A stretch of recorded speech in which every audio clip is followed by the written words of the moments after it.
Siamo in diretta. We are live featuring Alfa Guy. So now we're talking about three important cars of the automotive history with Assetto Corsa content manager, and here are the three cars that we're going to see. Now I'm going to show them. The Lancia Delta HF Integrale, the Alfa Romeo Montreal, and the RUF CTR Yellowbird. Dunque, now I'm going just to explain in Italian. Dunque, per la puntata di questa sera abbiamo un ospite d'eccezione, un canale abbastanza famoso anche per quanto riguarda la cultura automobilistica, Alfa Guy. Vedremo tre automobili molto importanti per la storia automobilistica, ovvero la Lancia Delta HF Integrale, l'Alfa Romeo Montreal e la RUF CTR Yellowbird, tre automobili veramente uniche nella storia. Yes, tell me. You are not showing up. I'm not showing. You're watching the video. Okay. That's strange because I no. Check your channel and I don't know what's happening. Can you see the cars? Nothing. I can't find the live stream at all. Okay, no. And just I will send you a link of the live stream. I would send a link of the live stream because OBS says I am online. That's strange because OBS tells me that I am online. It also tells me that I have one spectator. So now I am just. I will give you the link. I will give you the link of my live stream and see if I can. Oh, there is no.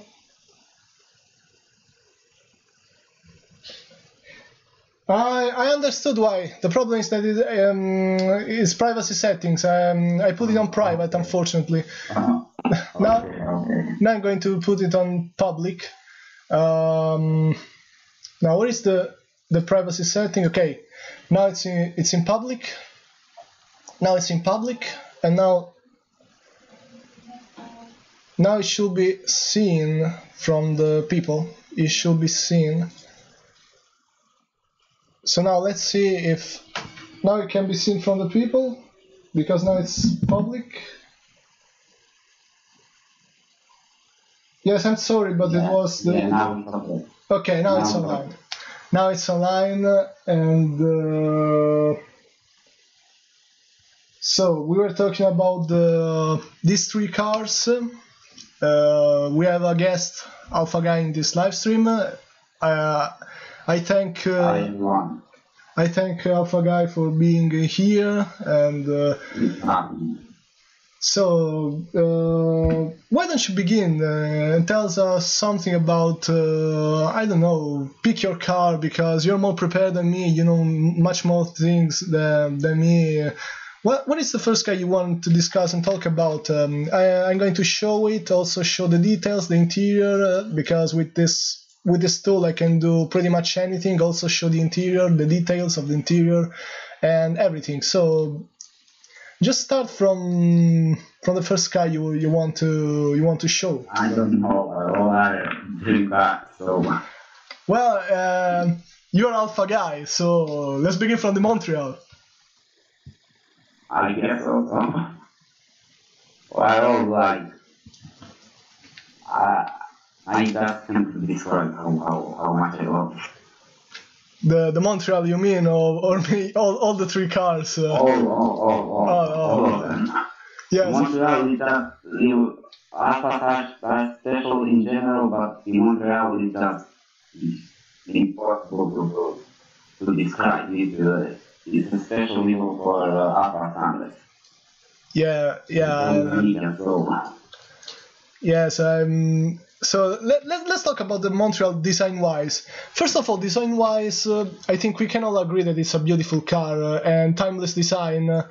It's got a design that even in 2018, it will always look modern. Even 10 years from now, it will still look modern. Even 100 years from now, it will still look modern. It looks a bit American to me. I don't know if I am the only one, but there's a bit of American flavor. Yes, because what I think something like that. I think about one thing is that many Italian cars back in the 60s or the 70s were inspired by the USA. Also the Fiat 130, it was the Fiat Coupe with V6 engine. It had quite an American design. Also, this car is called Alfa Romeo Montreal. So it was Montreal is in Canada. And that's another story why it was named. Why they named that? Why it's called Montreal? Do you know story? No, I don't. I actually don't. I was presented at Montreal Motor Show. I don't remember clear, and Alfa still didn't have the name for the car. And when the journalist asked what's the name, they just came with Montreal because the link there. Okay, that's a very interesting story. That's a very interesting story. So now I'm going to read some technical data about the car. I'm going to read it from the mobile phone. So this car has got a V8, first of all. It's a small V8, so I like it. Yes, of course, V8 with small displacement. So I'm reading on the Italian page of Wikipedia, produced since 1917 to 1977, 3,925 models produced. The dimensions: 4 meter 22 centimeters long, 1 meter 67 centimeters wide, 1 meter and 20 tall. Very short car. It's not tall. The weight is 1,270 kilograms, and the wheelbase is 2 meters and 35. But this car is a two-seater, so it's good to have a short wheelbase. Also, it's a sports car, so it makes the car more quick in the corner. So now, for some technical specifications, yes, it's a coupe. The car has a front engine, rear-wheel drive. We got 8-cylinder engine, 19 degrees. It's an over-square engine because the bore is 18 and the stroke is 64.5, so it means that an over-square design of the engine makes the car more sporty, less torque but more high RPM, and this car was all about the sport handling, but also the looks.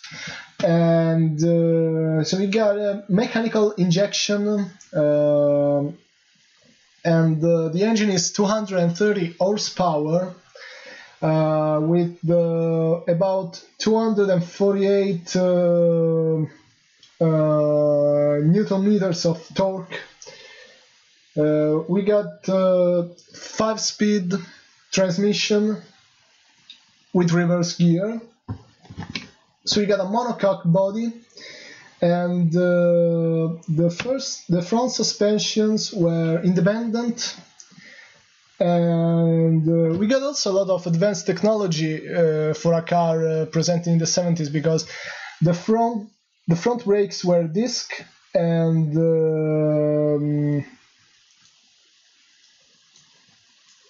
they were ventilated disc. The front brakes. I don't find any information on the rear brakes, and the tires are 195/70 VR 14 inches wheels, top speed 224 kilometers an hour, and 0 to 100 kilometers an hour in 7 seconds. So that's a bit of technical specification. 63 liter of fuel tank.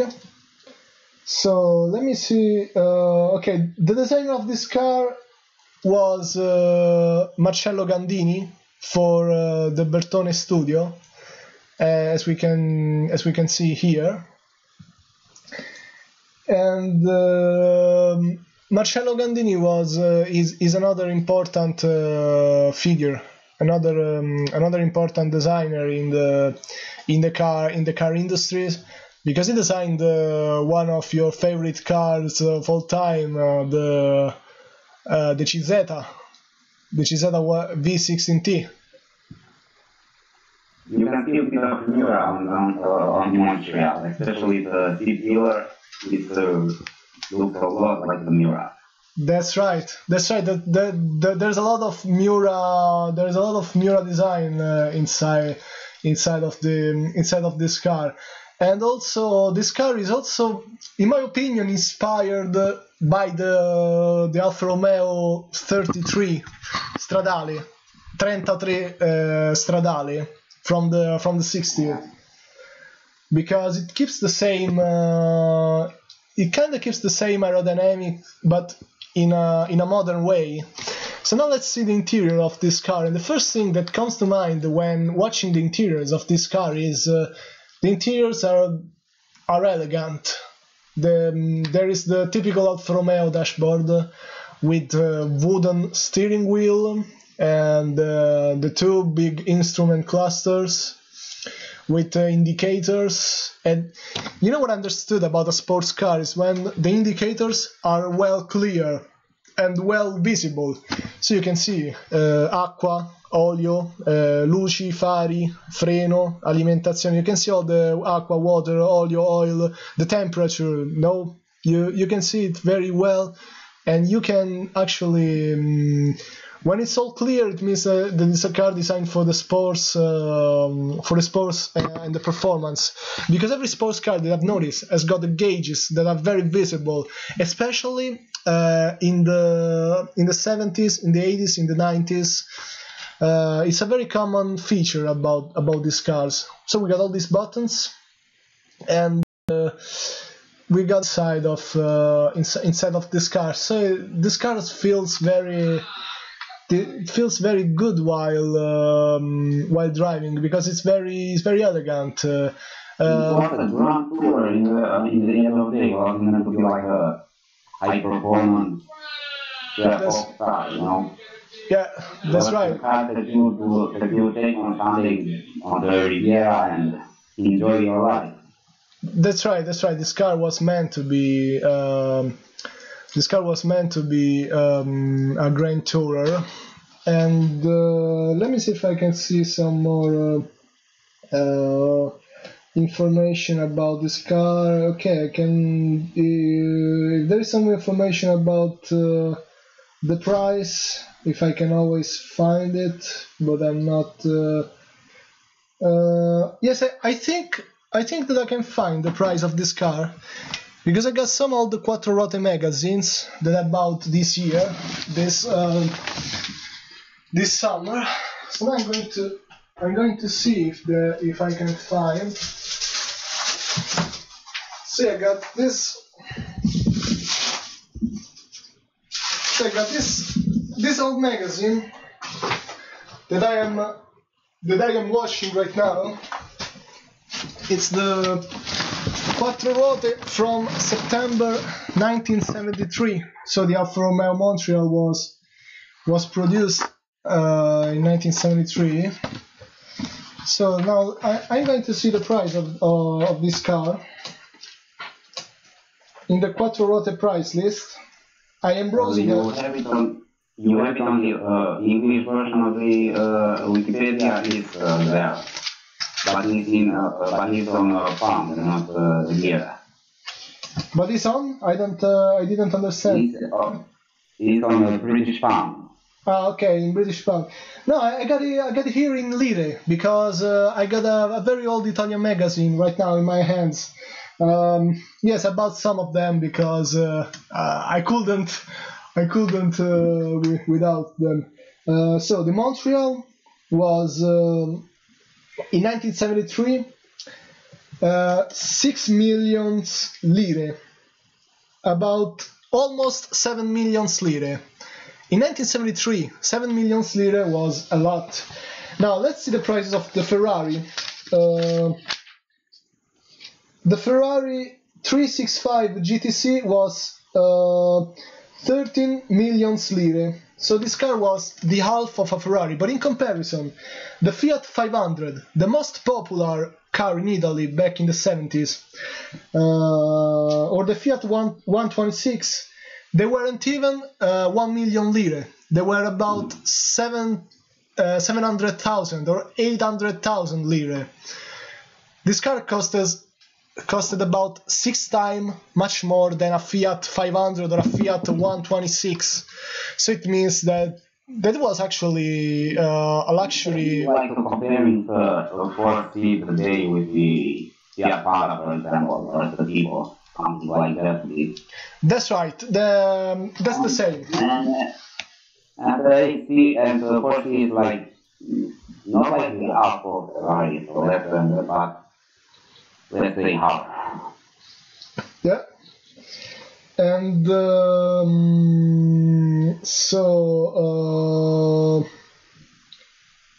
I'm just watching about the Alfa Romeo 4C price because I'm curious to know how much is it, but I think it's 40,000 euros, about 40,000. No, 65,000. Yeah, 65. So yeah. With some options, 70, 80. It's a bit expensive, you know. Yeah, it's very, very expensive for a car. It's an awesome car, but a bit expensive. Yeah, of course. And you got a Fiat 600 climate controls inside. Yeah, you got parts from the old Fiat 600 produced in the 90s and 2000. But okay, then the point of the Alfa Romeo 4C is not to be luxury, but is to go fast. So I can understand it. And the second car needs no presentation.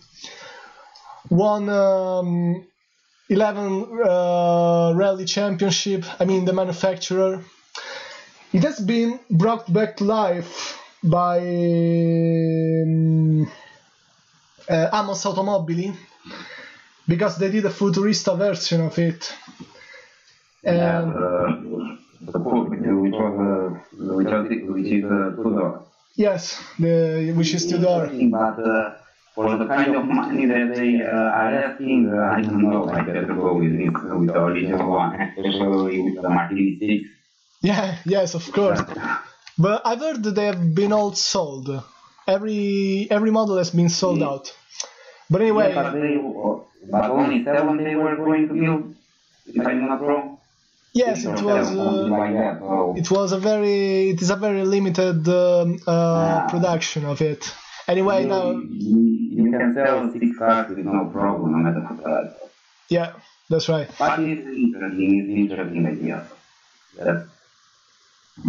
So, and the second car we're going to see is the Lancia Delta HF Integrale. This is the 1991 version, and this is probably the ultimate and the craziest, one of the craziest road-going Lancias ever made.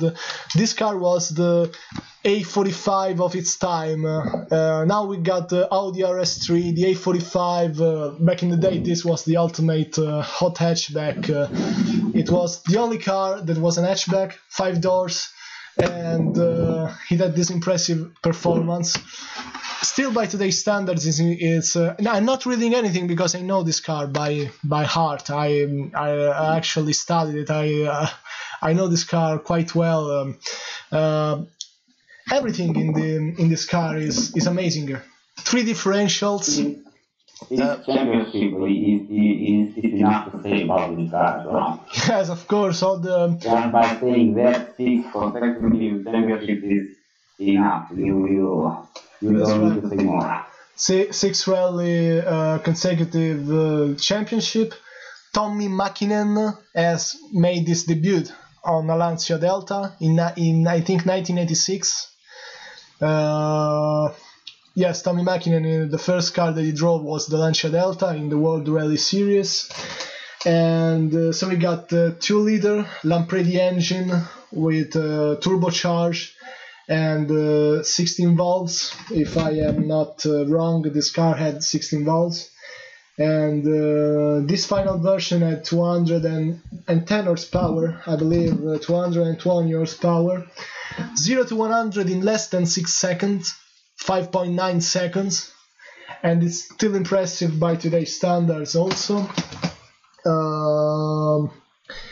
But forget the way is compared to the A45 and the RS3 and all the hatchbacks that we have today. It's just you can have as much power as you want if the car is lightweight. It's just that's right. That's right, because this car and also this car was made in 1991. The F45 is a car of 2013. Yeah. The Audi RS3 is. That's right. How tiny they are. That's right. Look at the car. That's right. Crazy. And also with a few modifications, this car can easily keep up with the modern rivals. We got 314 Newton meters of torque and 108 horsepower per liter. And that's a lot of specific output. 205 45 16 tires. We got ventilated disc in the front, solid discs in the rear. We got a very compact dimension because the car is actually short, 3.89 m, 1.76 m of width and 1.36 m of height. Yes, what were you saying? Was a hatchback which was turned into a performance car, so that's it right. had to be that tiny. That's right, because it was very compact. It had a very. It wasn't like the Delta S4, which was the car which had nothing to do with Delta. That's the name. Yeah, the S4 was crazy. Both turbocharger and supercharger in order to reduce turbo lag. That's just crazy. That's a crazy ride. You can't do nothing with it. Absolutely. The craziest thing is how Lancia ended from that to what it's doing now. Yes, now it's doing the Ypsilon, and the problem is that many models also have been unfortunate, like for example the Lancia Dedra, and the brand hasn't. I don't know, the brand got an unlucky. The only way that I can see they coming back is what they become like a luxury brand, like TS or Citroen, for example. Yes. So, that's something like that they might come back. As a rally car, rally isn't like that make it, you don't make as much money as you made in the 80s and 90s, so rally isn't that big sport that it used to be. That's right. So I don't see, plus they have, Fiat doesn't have like a good platform for a rally car now. They should develop a good platform first and after that go rally, so. Yeah, that's right. Performance, the race, that's nothing that's never gonna happen. So that's right. We can dream for that as much as we want, but we never are going to see that. Yes, the times have changed. Hello, RVR Closet. I noticed you left a comment in this live stream. I'm happy that you're here. Okay, you're going to bed soon, but you can always watch it anytime. We got 5 spectators, and that is good. So the times are changing. We were also talking about that on Discord. For the same reason why Porsche has been making the Macan, the Ferrari is now want to make. They want to do the Puro Sangue, and there is really nothing to say, but it's not if you do an SUV because you want to sell, you are going to sacrifice the nature of your brand. Because if you keep doing the product of your brand, the typical product, and then you want to make an SUV because you need money, you want to sell something, then we should be fine with it. After all, the Porsche Macan, I cannot consider it a real Porsche because it's basically a glorified Audi Q5, the diesel version, the most sold diesel here, because it's below its 250 horsepower. Any car above 250 horsepower in Italy is very expensive on Texas. I mean, seriously, very expensive in Texas. But the Porsche Macan diesel with a 3-liter from Audi, the Audi TDI engine, and then it's mounted into the Porsche, it's a good seller. It's a car that makes great sales, because after all, you're getting a car that is tuned by Porsche. You are getting the Porsche suspensions, you're getting Porsche components inside. Yet you got an SUV, you got a car with a brand Porsche, but you got an everyday vehicle. So this is probably. It's this that like sport cars have never been like extremely popular. Porsche always have had financial problems. They only now, after the 90s, have been good financial wise. Yes, that is correct. It's just business, especially when you are part of a group like Porsche is part of Volkswagen, or Ferrari part of FCR. Yeah. You have to build something like that. For example, I don't know if you read that McLaren director or someone from McLaren said we are never going to make SUV because our customers don't care about SUV, so they are free to make that choice. That's right. So if you are part of a group, you should make as much money as possible. That's right. Especially when you are part of FCR, so. That's right, but the McLaren is old. The only one that makes money. Yeah, the McLaren is a whole different story, because the McLaren started producing road cars.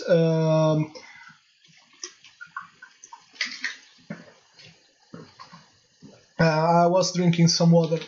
McLaren started producing road cars since the early 90s with the McLaren F1. The McLaren F1, however, has been engineered and powered by... The car has been engineered from McLaren, but the power came from BMW, the power of this car, because unlike Bugatti, when Romano Artioli made the EB1110, unlike Bugatti, the McLaren wanted to have a BMW engine because they needed the support from a big. But the McLaren wasn't trying to compete for that the same market that Bugatti was trying to, Yeah. Bugatti was trying to go against Ferrari with the same price, while McLaren put at $1 million or something like that. It was something completely different. And the man like Bugatti, they basically you can consider as failures. They didn't sold the amount of cars that they wanted. Yes. The McLaren only sold like 50 or 60 right-wing cars, something like that. So, plus all these supercars that came from the 90s, they just came in the wrong side. So, the XC220 failed, the Bugatti failed, the McLaren failed, all the cars that came from the era, the supercars, very expensive supercars. The F50 failed since they didn't sold as much cars as they wanted. The only one that kind of succeeded was the Diablo. Yeah, the Lamborghini Diablo. from all the cars that came from the early 90s. So they came into the wrong time. So, but the important is that they came with of amazing cars. So. Yeah, that's right. That's right. But you know, the supercar, hypercar concept was totally different. If you think about hypercars right now, it's a car that every celebrity wants, every rapper, the first guy that makes $1 billion money, he instantly wants a Bugatti Chiron, because thanks to the electronics, now these cars, and thanks to the internet, they can be over-advertised, but they can also be very easy, ridiculously easy to drive. I mean, a supercar of the 90s was not what it is today, a supercar. If you that's of course. You got a Ferrari LaFerrari with all the... That's right. Even a Ferrari LaFerrari with all the driving helps on. It's very easy to drive if you don't floor it, but you get the driving helps, you get the driving assist, so you don't really worry. Unlike this car, unlike the Lancia Delta, that had nothing. That's why I say that the Lamborghini died after was bought by Volkswagen. It was that all that Lamborghini series. Lamborghinis were known for being those cars that wanted to kill you, you know. Just now like this. Yeah, same goes. Normal supercars, like why you should buy a Lamborghini when you can instead of a Ferrari? I don't see a single reason for that, you know. Yeah, that's right. That's right. Just different, I don't know. That goes also for Porsche, because when Porsche did the 930, the width maker, you know, and now any Porsche turbo, the 991 turbo, the modern Porsche turbo is with all the driving helps on, it's just easy. The electronics also helped. You know, you should go by the rules now. I love what the TVR used to do in the 2000s, which they just this engine, this this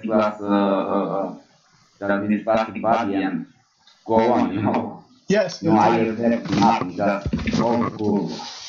Yeah, that's right. The TVRs were difficult cars to drive, and also the Tuscan had the battery.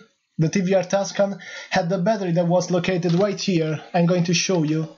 Right here. You have to unmount the wheel, and then there was a battery about right here behind the front wheel. Can you imagine this? You have to unmount the wheel because you get to the battery of the car. That's just crazy for the TVR. So now talking about the Lancia Delta, and I'm going to show the interiors of it. The top speed of this car was about 240 kilometers an hour, but this car had a brilliant handling. This car had really a brilliant behavior. Was a lightweight car, so if you go to get that 240, 250, you are look the same like you are flying there. So. That's right. That's right. So the interior was very basic. It was very basic interior, but it was elegant at the same time. But it was all sportiness, you know. It was all sports.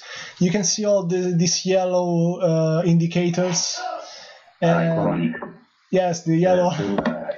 The Momo steering wheel also. There is no stereo. You can put it if you want, but that's an aftermarket modification. You get just some basic buttons, the climate controls, and anything. I mean, this car is nothing luxury. This car is really nothing luxury, but it's just an elegant car. You have the basic mirror, not even electric, but you don't care. When you drive this car, you're not going to care about all the high-tech features. You buy a Golf GTI in 2017, 2018, right now, you buy a Golf GTI and you got all the big screen with Apple CarPlay, the Android Auto, lots of settings, lots of driving modes, eco modes, normal modes. You can customize it. You buy this car, you just could change the color. That's the total difference between a hot hatch of the 90s and a hot hatch of the modern days. That's really a big difference. What basically what you had on those days, like the F-Class, which had shit ton of things. On the others were just their own. But like again, talking about the way, is that that's the one thing that makes a big difference now. Yeah. The Ford Focus RS weighted as much as the Nissan Skyline R32, I think. And it's just crazy, you know. Yes. More hatchback can weigh as much as a Ford, you know, that doesn't make sense at all.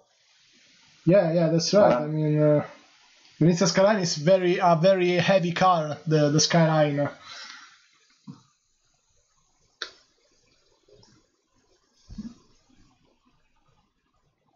The R32 is very heavy, for example.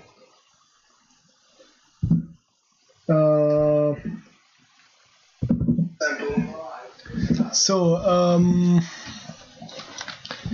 now about now we're going to see the third and last car. Do you know something about this car? Because I don't really know much information. If you want to describe this car, why do you like it? If you want to tell us something. Because it wants to kill me. That's the only reason. Is that the Nürburgring video is like some best thing ever. I don't know. Yeah, fascination Nürburgring. Impossible to describe this car. It's just. Stefan Roser, I think the driver was Stefan Roser. He was testing this car at the Nürburgring. He was actually very skilled. He was. Right there, car on the Nürburgring, you should be on the car. Yeah. I mean, not even 10 YouTube kids that have Lamborghini can do half of what he does. Or maybe even 1/4 of what it does. I don't know. The video is right up there with videos like from Isle of Man. Like the video rating is just the same level of madness, of craziness. Like, yeah, you watch that and you say how he can do that. You know, yeah, that's right. That's right. And about this car, the RUF CTR Yellowbird. Do you know the horsepower of this car? I don't really know. Was there any modification to the engine? Was it the same 3.3 liter turbo from the? No, what the RUF had increased the displacement. What the 3.4 like RUF. Basically, all that's that all the time with most of their modifications. They always put the increased engine. I don't know the power. I don't remember that, but it's the only one that I remember was the 3.4 liter on this. I think there is the power on the description in Assetto Corsa, because this is an official car of the game. It's not a mod, so you got all the information. I think, if I'm not wrong, the power was about more than 500 horsepower, and in 1980, no. I think 469 horsepower. Yeah. So you get a power of 469 horsepower for this car, for CTR Yellowbird, and 553 Nm of torque, which is very impressive. the weight of this car is something amazing. This car is very lightweight, but with all this horsepower and torque, I mean, I can't believe about 1,147 horsepower. That's the weight of a modern Ford Fiesta. You need a lot of tires with this car. Yeah, I mean, this is the weight of a modern Ford Fiesta. About an Audi A1, a Seat Ibiza. That's the weight of these cars right now. And this car has the same weight, but with more than 4 times the horsepower. That's just insane. Just looking at these figures. 342 kilometers an hour of top speed and 0 to 100 in 4 seconds. So modern one, the one that they presented in 2017, level weighted more like had a similar weight, I think, like that was all carbon fiber. Yeah. By the way, what is incredible is that a Porsche Turbo right now is about 1,600 kilograms. It's much more heavier and it's got a little bit more horsepower. I mean, 580 horsepower. This car has 469 horsepower, but 400 kilograms less. It's a huge difference. And the only electrical things are the lights. That's right. The only electrical things is the wipers, and the lights, of course.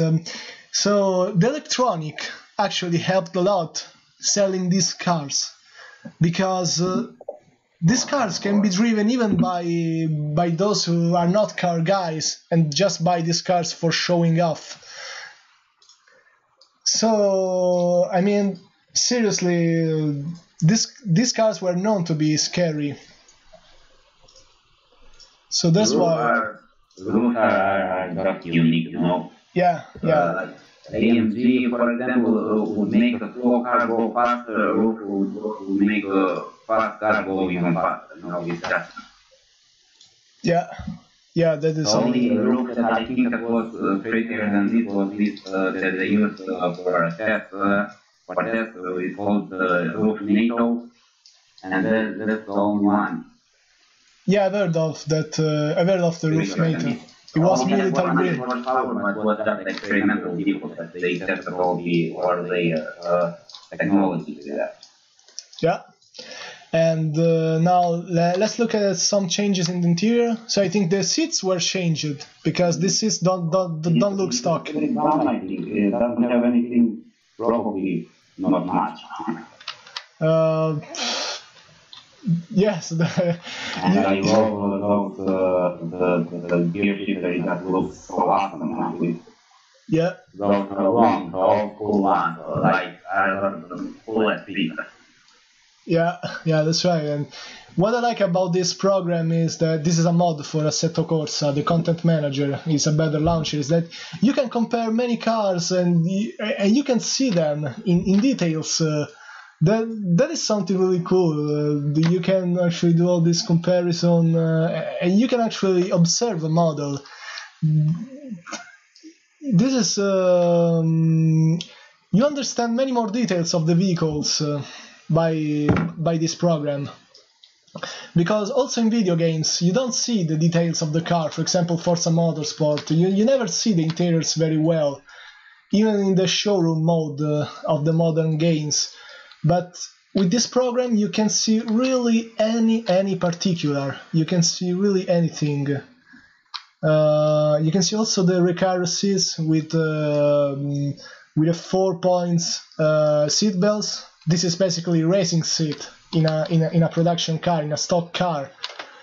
This is a racing seat. I mean, everything of the interior is racing, just homologated for the road. But seriously, there is pretty much anything. So this car feels very, very special. And now I'm going to drive them. I'm going to test them. Now I'm going to drive first the Lancia Delta, in a custom track. It's a mod for Assetto Corsa called the Hero Azaka, because the Hero Azaka is a track that's got a lot of turns. It's basically a rally stage, the Hero Azaka. And so I'm going to talk about the behavior of the car at the same moment when I'm driving it, because this is some sort of virtual review. Hello, Mesisso69. I'm happy that you joined the live stream. I'm basically doing a virtual review. We got a guest, Alfa Guy. He does a lot of interesting videos about the car culture. So now we're testing this car. We're testing, and now we're going to see how it behaves. All right. So now I should check the audio and see if that. Okay.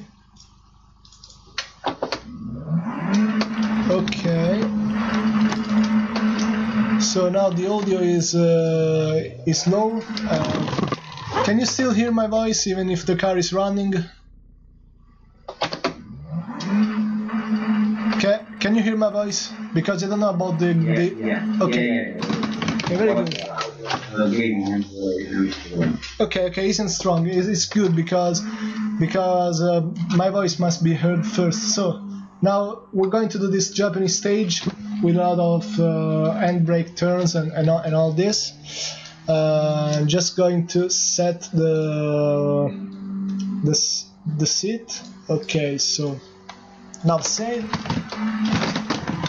So let's begin with this car. I can already feel the acceleration. I'm driving with the steering wheel and the pedals, and also the HGS shifter and the handbrake. Okay, so the first turns, and alright. It's just incredible the way the car feels, the reactiveness. Damn it! A little bit of handbrake turn, and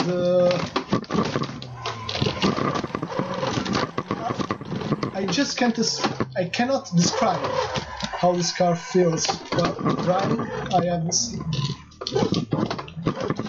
Okay, so now we're going to do a U-turn.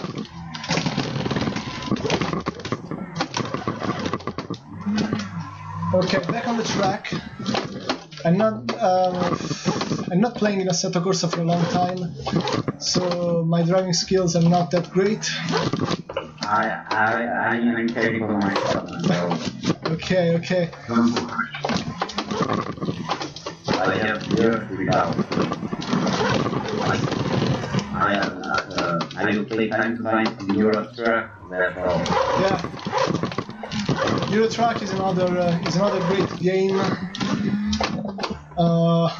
So I think you can see by yourself how this car behaves on this track, how this car is very reactive on corners. You can see how easily I can do these handbrake turns. I'm using the handbrake. Okay, so now I'm just slowing down, first gear. All right.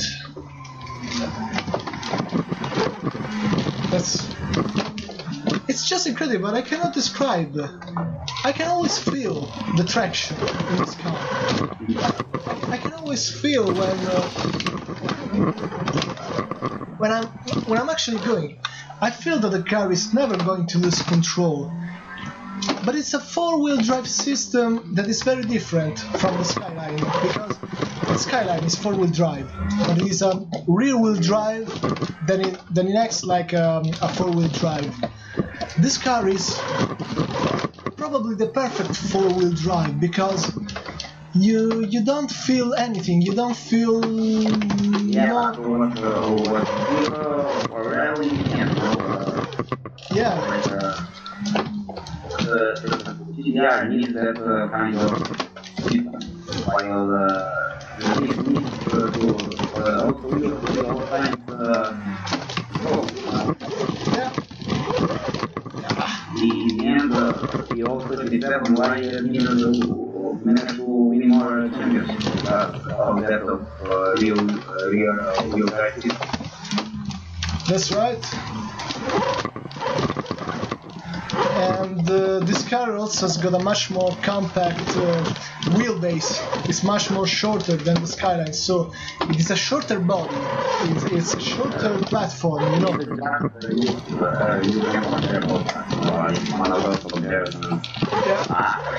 All the types of Delta is only 55 by instead of Delta, so personally I don't like the GTR that much.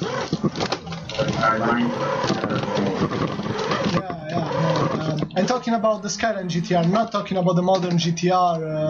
I don't like the JDM that I don't know. Yeah, I understand. I'm more Italian and French cars. Well, I do like the 90s JDM because the spirit of the character of the car is first for me. After that comes the power, the look, and everything else. Damn it.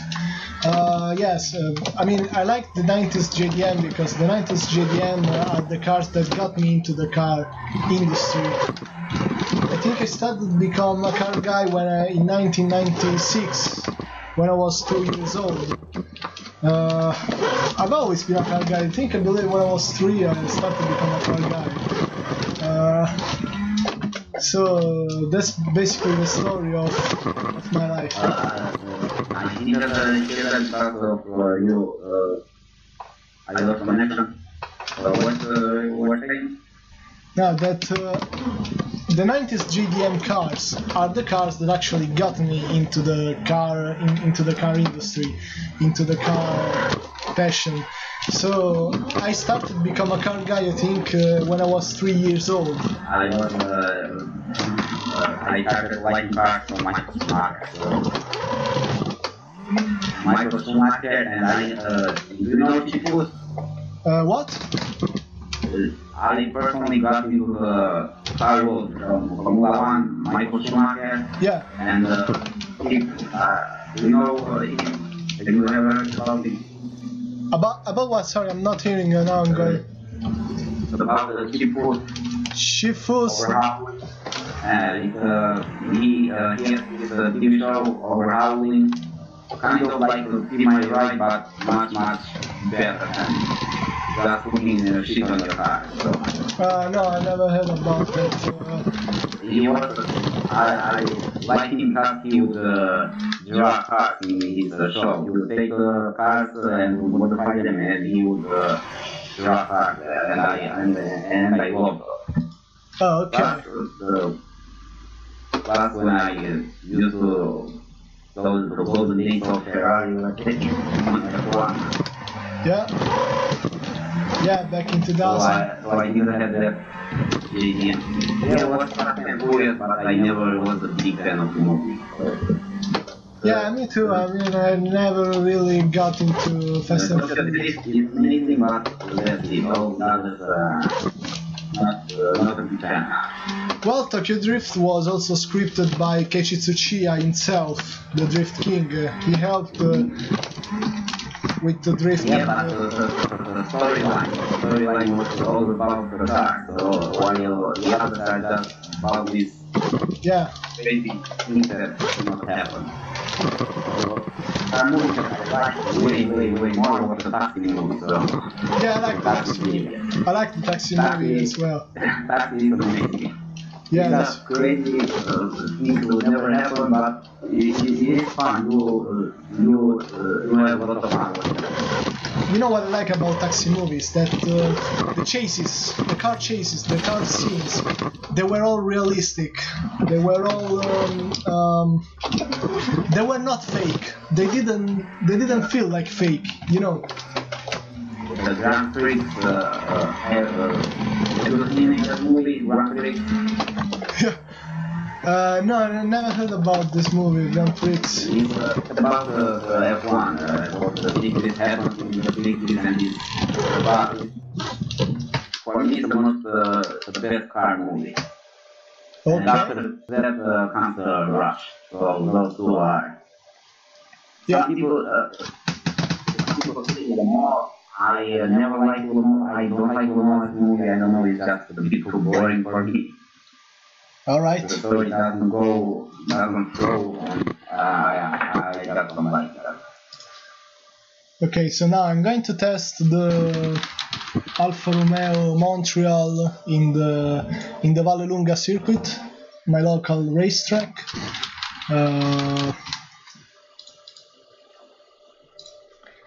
Okay, so I'm testing the Montreal. Because also another thing that I like to do about this format is that I also do small test drives of the car and what? I didn't hear what you say. That's what is connected with. Okay, do you have connection back? Yeah, now it's okay. It's probably because of the game or something, I don't know, but continue. Okay, so now what I was saying is that now another thing that I like to do in this format, in this show, is that I actually do small test drive of the car, and now I also do them in the circuit of Vallelunga, which is basically just like the Top Gear track for Top Gear, you know. This is a track that I want to go one day in real life, and I would like to do some videos of me doing track days in real life. I lost you again. What? I lost you again. What you were saying after this is the track. Okay, this is a track that I'm actually using for my format, for these videos. I do this where I do the reviews. Like about the run, who goes faster, long track. Yeah, just like Top Gear. And another thing is that I want to go in this track in real life, but now I don't have the money for a track day. But I want to do some videos and also upload them on YouTube in this channel. I mean, why not? That would be a cool decision or a cool thing to make. So now I'm testing this Alfa Romeo Montreal. What? You're losing me? I'm looking again. What you were saying? That I'm testing this Alfa Romeo now in Vallelunga. I'm not the guy. No, I just want like Montreal or Julia and try from Italian Riviera to French Riviera that I want to take the bike. I don't know. Yeah, that's very cool. That's very cool. I also like that. It is for speed. I like motorcycles. I don't know because you have that danger. You are like you probably are going to die if you go there with them. So that's like. If I have a motorcycle, yeah, I will drive it. For that, I don't know why. I don't want to try that. So this car is very hard to control because it slides quite easy.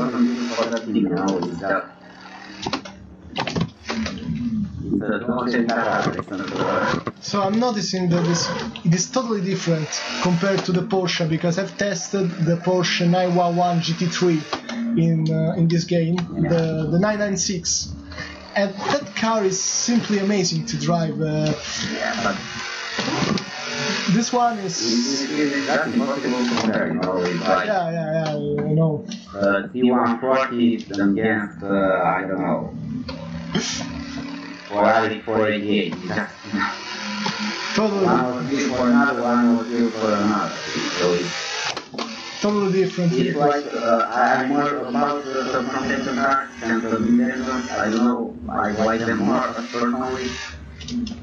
That is the thing you have your family together and you travel. Yeah.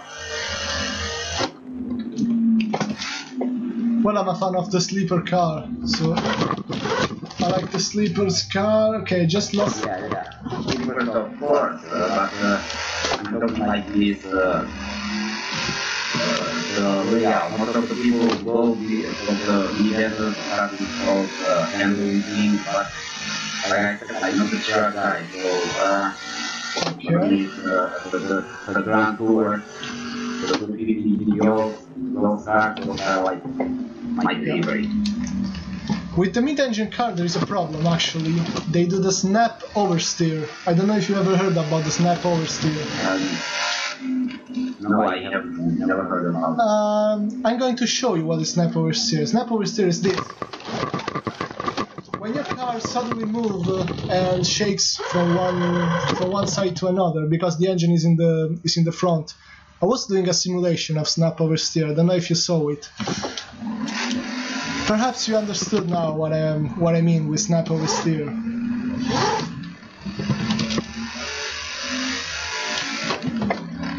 This is when the car does oversteer on the right, and then on the left again, and then on the right, and you just can't control it, and it's never going to stop because of the weight of the car. The engine is in the middle.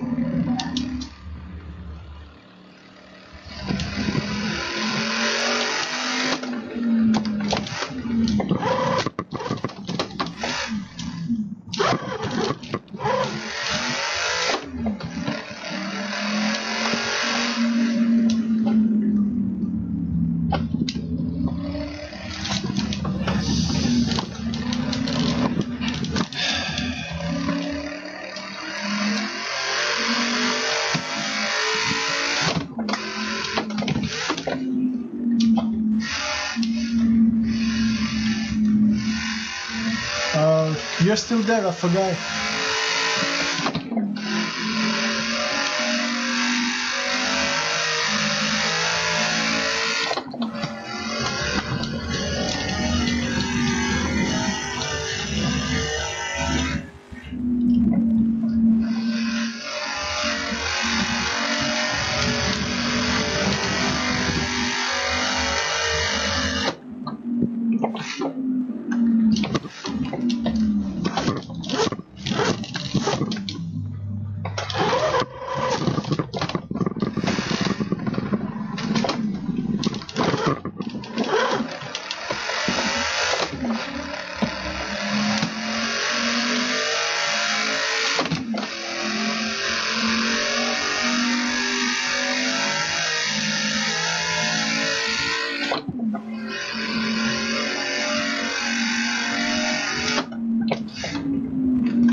Okay, so I've understood one thing about this car is that the tires are really thin. They're really small. The tires, they're not wide. So you have to be very careful, and you don't have to do anything. You have to be gentle with the car.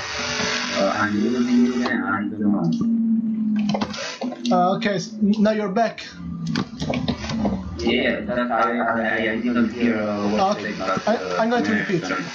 So what I learned about this car, the Alfa Romeo Montreal, is that the tires are really small. They are really thin, 195.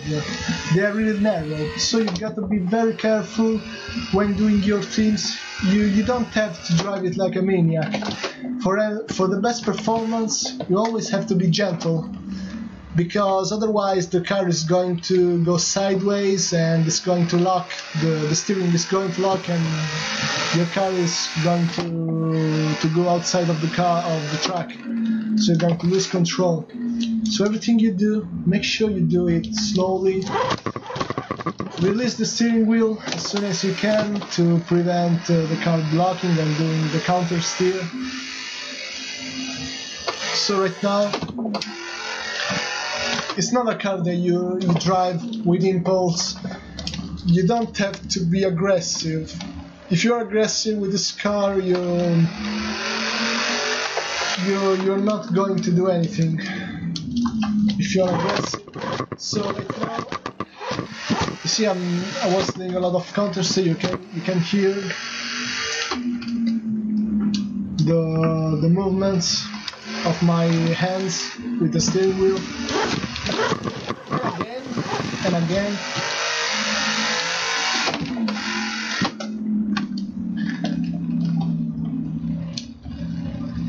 Did you listen to what I'm saying? Yeah. Yeah. Okay, so now the last lap, and I'm going to show the replay. This is the top time lapse, so I'm going to stay as much concentrated as possible.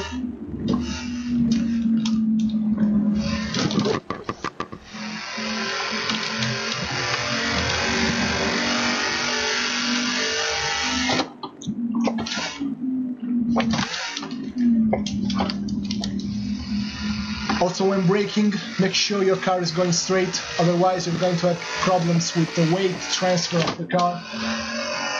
They build like what I think a real version of it, or Group A. I don't remember what the operation was. Absolutely, never actually raced. I think it was rally, but I might be wrong. Wow, that's interesting. It's just like the same Swedish Alfa Guy, we started to do that thing. We don't enter into the same restaurant with people that are better. The same off? I think that enter into the same one, the one from the people that are better. Ah, okay. Yeah, the engine of the Tipo 33, yes. The engine is great, but the car just didn't do the job, you know. Just the people that are proved that was a great race. Well, the Tipo... Yeah. Of the Targacorio and Vanilla, when you see the car of the tiny rock is such a beautiful and crazy thing. The Tipo 33 also had a different body, more aerodynamic. This car is more of a Grand Tourer Turismo car. Grand Tourer, I mean. Yeah. It's like Alfa has this great engine. Let's continue. Let's make something else out of it. So, but I like it a bit like this. Gate with a small displacement. I like that a lot. A lot. Because remember the Ferrari at the big abandonment, but I don't remember the displacement. It was something 1.1 was a very small engine, but it was a V12, which is amazing. Or do you know about Moto Guzzi V8? Yes, I know about the Moto Guzzi, but I don't know about the Moto Guzzi V8. Yeah, it had a 500cc V8, and it's the most beautiful thing. It's like a watch. It's so tiny and everything is just so amazing. Yeah, I mean, 500 with V8. If you think about the K cars, they got 663 cylinder. This is even a smaller engine. Yeah, but it's a very similar. It's a V8 is just like you should see the pictures of it because it's impossible to describe how beautiful that engine was. It wasn't that successful, but who cares? You know, it was really ahead of its time. Yeah, that's right. Unfortunately, there is no sound for this mod, but I can put the Alfa Romeo Stradale sound in this, and perhaps there is no. This mod has got problems with the sound, but I can replace the sound with the sound of the Alfa Romeo 33 Stradale, and I can see the. Now I'm saving the replay. Keep replay. Now with this program, I can also replace sounds when the mod doesn't have sounds. So, for example, the Fiat Coupe didn't have the 5-cylinder sound, and I put a 5-cylinder sound because of the Audi or the Lamborghini. Yes, it's a V10, but it sounds much like a 5-cylinder too.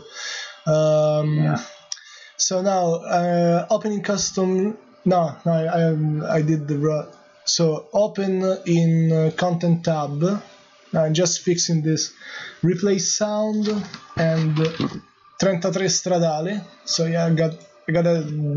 Now the game is loading the sound for the 33 Stradale, which is an official car. So now I'm going to go to the media and replay. These are some of my screenshots too. So replays. Here we are with replays and Montreal. I have to look for Montreal. No, nothing to display. What?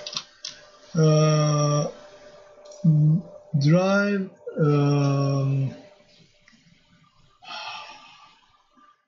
I need to.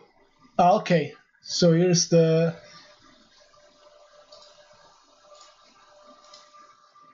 Details. Let me see if I can see the. I'm looking for the replay because I kept it. Okay, autosave. No.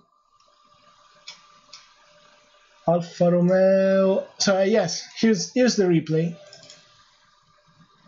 So now we're going to see the replay with the audio.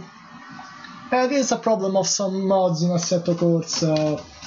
They don't have the sound, but. Yes, now you can hear the sound. Brings more quality to the content. So this is what I've done right here. I've been braking very, very gently. Make sure that the car is straight when braking. You cannot do many things with this car because the car is going to easily lose control. You have to think that the tires are very thin. I mean, any modern day cars has got wider tires than this. So you have to be very careful when approaching with the handling. It's much unstable. I wouldn't describe it as a stable car. It doesn't have the stability. It doesn't have the, that kind of steady handling. So you see this, I was almost losing control here. I'm losing you again. Okay, so I was saying that, it happens. It's not my fault, it's the connection. I was saying that this car is very unstable when driving. So if you see here, when I'm braking, I'm going very careful. Now you see when I'm approaching this next corner, you can see that I was almost losing control of the car. Now look at this. You see what Yeah. That's because the tires are very small, very thin tires, very narrow, and so when driving this, you have to pay attention. Even here, you see, I was fighting with the steering wheel. Now you probably don't see it very well, but I was actually trying to, struggle and controlling the car. Now I'm going to put the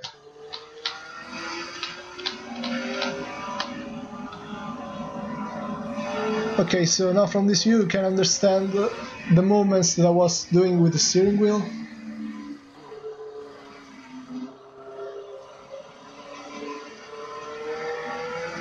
So right now here you can see I was sliding and I was almost losing control here because the rear end was starting to lose control of the car.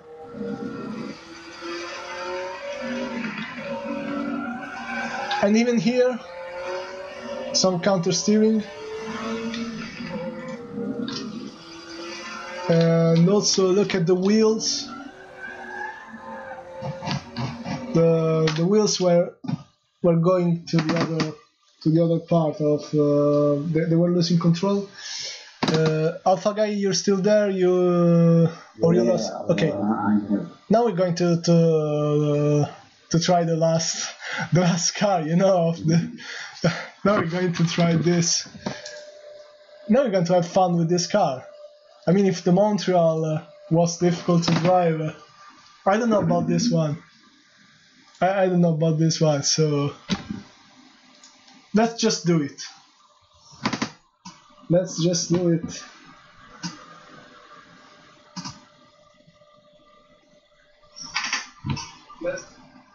Alright. And here he is. Better get ready.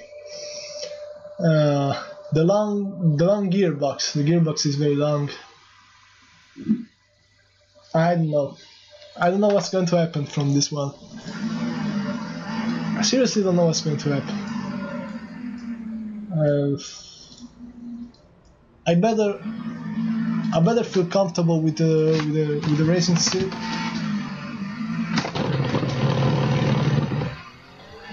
All right.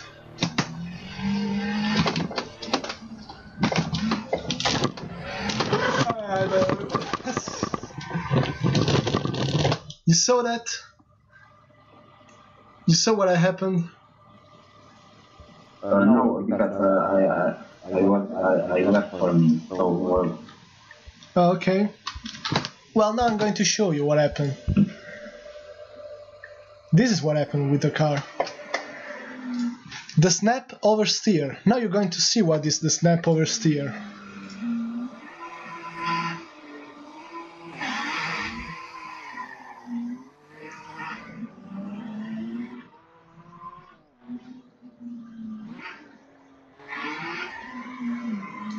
This, and then the car lost control and did this. This is the snap oversteer. When the car suddenly loses control, it happens with mid-engine and rear-engine car. And already at the first corner, so you're understanding how this car is. I bet you're understanding how this car is difficult to drive. Yeah, and that driver was driving at the Nürburgring, in real life. Stefan Roser. That's incredible. I think it was Stefan Roser. So now I just had to. Yeah, I'm making the story of Ruf. So. Oh, that's very good. That's very good. I can't wait. I can't wait to watch it. Okay, so. Tomorrow night was I plan for today, but being in Albania, we didn't have the electricity. Okay. So you already saw what happened. Yeah. I started and lost control because of snap oversteer. So yes, already this wheel spin. Now I'm going to be very careful. I'm going to go slow with this one. Forgive me, but I'm doing slow. Look at the acceleration pressure. The green one. You can see the green, and the car was almost sliding. This car is seriously undrivable. I'm not modifying anything this. Also, one thing that I want to know is like because they did all the 29 of these, where these cars are, because you never see them, you know.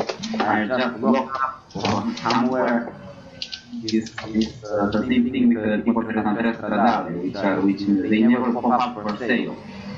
Yeah. believe me, The people who have this, or they are true things, or they love these cars so much, or just are waiting because they know that these cars just go up and up and up in value. yeah, that's a point. Probably they are scared of driving it. But you never see that. That's the point, you know, like. Probably in Japan, probably. You know, Japan is cool. Oh yeah, Japan, of course. If it's a full car, probably it is in Japan. Like a great car, like one of those top cars which every petrol has is in Japan. So. Yeah, that's true. Even the NG RV8, the Spider, the NG Roadster. Very popular, very popular. Yeah, many of them are in Japan actually. No, I'm serious. I'm really pressing the gas pedal very slow. I'm really pressing slow, and I'm feeling that I'm losing control with this ride. Can you imagine this car only auto band is that? Yeah. Oh my god, it's like. The thing is that this is a video game. No matter how much simulation Assetto Corsa is, it's never close to real life. So imagine you never be able to replicate the real thing, but to have the car on the Nürburgring or on the Nürburgring. Yeah.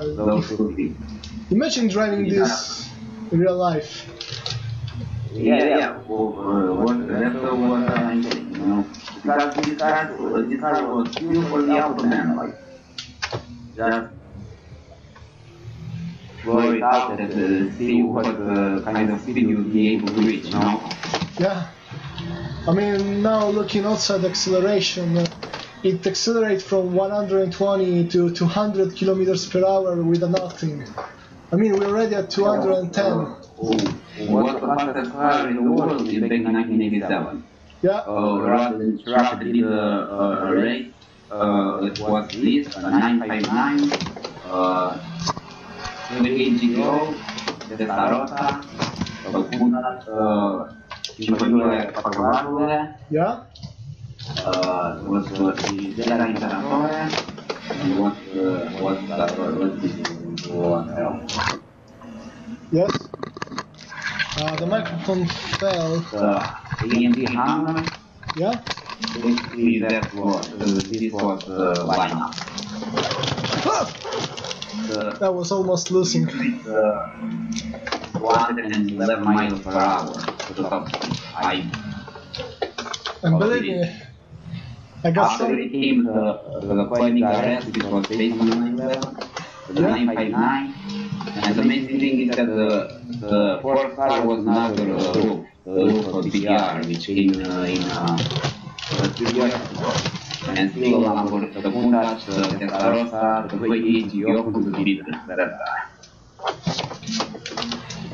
So I'm actually noticing that you gotta be really careful with the throttle with this car. You gotta be really careful. It's not like the other car. I mean, with the other car, yes, they're difficult to control, and I'm talking from my point of view. I got some experience behind the wheel of simulation, but you understand the moment when you can take liberties because you understand how the car reacts. With this car, you don't have many liberties because you never know when this car is trying to actually, it's trying to make you in difficulty. It's trying to put you in troubles. I mean, with this car, you never know when this car is trying to put you in trouble. Yeah. That's why so many people love this car, you know, it's just that Yeah. I want to kill you, I want to kill you, I want to kill you. Yeah, that's right. That's why people start to love the car, you know, that the challenge, that you have to control this beast. Exactly. Autopilot, and go on. That's right, and now I went a little bit understeer because I don't know. It's the way I brake. I was braking. I locked the steering axle, but the only car that I might think that might be worse would be some of those the only car that might be worse than this to drive. What I didn't understand. The only car that might be worse to drive than this might be the Brabus 7.3. Yeah, there's the Brabus 7.2 liter Brabus. Those might be the only cars that might be worse than this to drive. Yeah. Like the cars that doesn't stand, you know, are just built by these crazy guys who... Yes, I know that the Brabus is a beast. That's the E-Class. You know, I mean, that's... Get this crazy engine, shove it there, and go on, try to go as far as possible. Especially from Germany. If I'm not wrong, that car is the E-Class, no? The Mercedes VW2110, the E-Class with four round headlights. Yeah.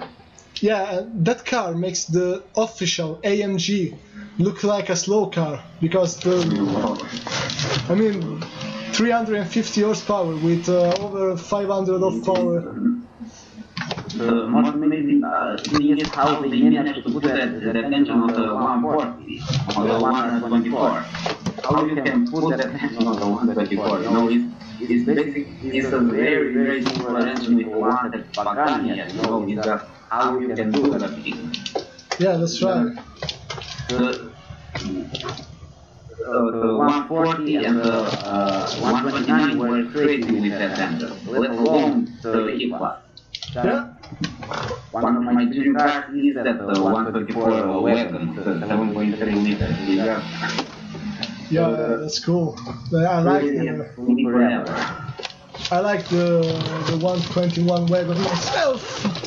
I was struggling with the steering wheel because I was feeling that the car was losing control, but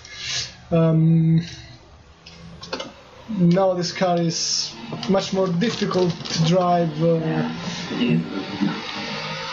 but also the F40 is difficult. The Ferrari F40 is another. It's not like crazy like this, you know. It's not like I want to kill you crazy. It's crazy, but be more settled.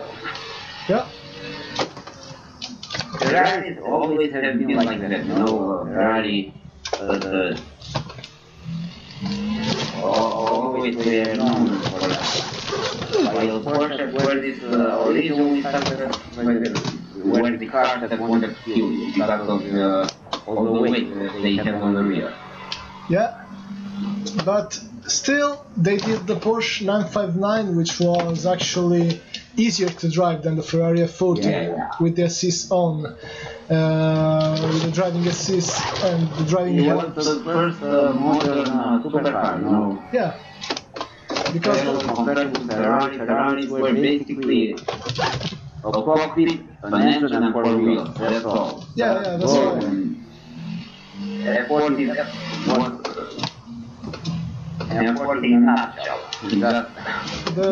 I think the Ferrari F40 was actually a Formula 1 car for the road, because back in the day Formula 1 cars were turbo until 1988. The F50 was like Yeah. One car for the road. It was like... Yeah, the same goes for the F50. Worst thing about the F50 is that came after the F40. Yeah. And people always to compare it with F40, you know? And just, no matter what you do, you cannot become better than the F40. That was the first car, the original one. This car is giving me a hard time. From all the special Ferraris, the F50 will be my choice. I don't know which one. Alright. Yeah, I mean, my favorite Ferrari, if I have to choose between a top 3, yes, the F40, I think also probably the F50, and the 250 of the 60s, the 250 Passo Corto, my favorite Ferrari. I mean, yes, the F40. From the 250 squad. Yeah, the 250 also is another of my favorite Ferrari. I can't help with it. It's just. If I have to choose my favorite Ferrari, F50. Yeah. Probably I'm one of the 250. Doesn't matter which one of the 250. Yeah. I also like very much California. Probably California. I don't know. The 250 California, you mean? Yeah. Yeah. You need you have the tracker, you have you have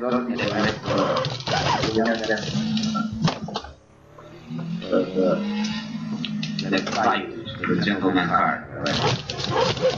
One thing that I suspect about this roof is that now I'm in a simulator, but I think that you can see it from the camera. This car really gets you pushing all the way back in the driver's seats. I mean, you will really feel that the car is pushing you up when doing acceleration, you know, in a crazy way because also of turbo lag.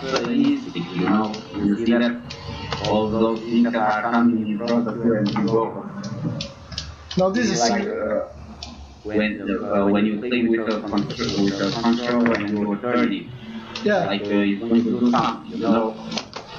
Doing that's doesn't do nothing but to get you 30, but you are ready to kill you. Seriously, this car is giving me a lot of stress.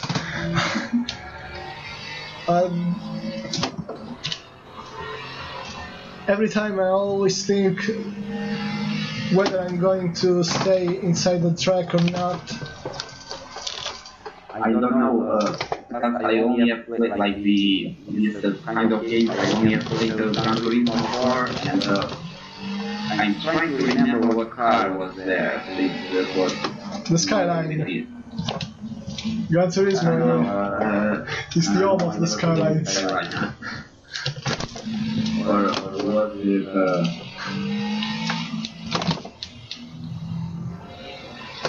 I don't remember. It was a car, no. I'm taking for the 190 on the new. Yeah. Right. I don't know if you have played Gran Turismo 4, but yes. The mission when you are with 190 on the Nürburgring. Yes, I remember. That's very difficult. Very difficult. The moment that I felt that, oh my god, that was like really big. Yeah, I like that Mercedes. What was another car that I liked in Gran Turismo 4? I think I'm not remembering right now, but probably a car that I was using many times. Yeah, I'm trying to remember.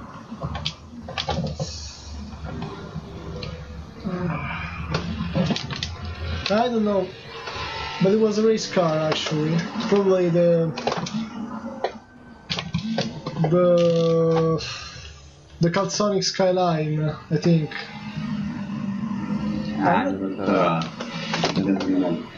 No, I'm not remembering because it's a long time I'm not playing Gran Turismo 4. Okay, so I've done some practice. So now let's see the best lap that I've done. And it is, yeah, this is the best lap that I've done with a RUF Yellowbird. So yeah, now we're going to see the replay of this car. And so what I think about this car is this crazy. It's very unpredictable. No matter what, no matter the white tires, but this car even with white tires is totally difficult to drive. If you look at the accelerator in the screen, you can see how little I was pushing it. I was just pushing a small part of throttle. I was giving really a little bit of throttle because if you give too much throttle with this car, you go outside of the track very easily.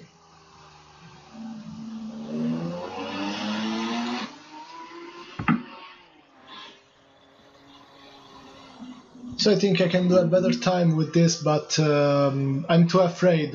I feel like there is a limit and I don't want to break it because you need like to learn how to really understand the car. Like that's what type of car it is, you know. Yeah. You should drive it and after that, now I know what to do with you. Yeah. Look here what happened. Yeah, what beautiful. But like from one of the parts from a video. So you see, yeah, because also in that video it was always going sideways, and I think this is a common thing about this car. You just can't help but. Yeah, you have all that weight and power, which is only one way, you know. Yeah. Yeah, that's right. And but look at the tires in the rear. I mean, they're really wide. With all those tires in the rear so wide, I want to look about the specification of the tires, if there are any. Tires. So I want to see the tires of the RUF CTR Yellowbird. Now the rear tires were 255. I'm looking at the website supercars.net. The rear tires were 255, which was a lot actually.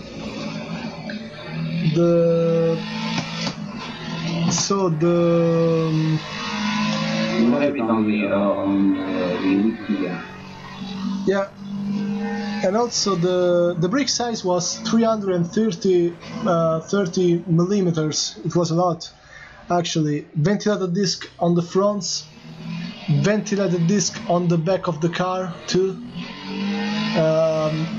So it was very advanced technology for the 80s. That's impressive to remember.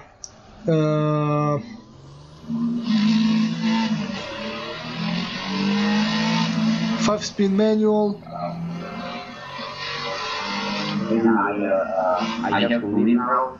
Okay. But nice talking to you, and hopefully you will. Yeah. Another video like this another time. Yeah. Thank you for being here in the live stream. My pleasure.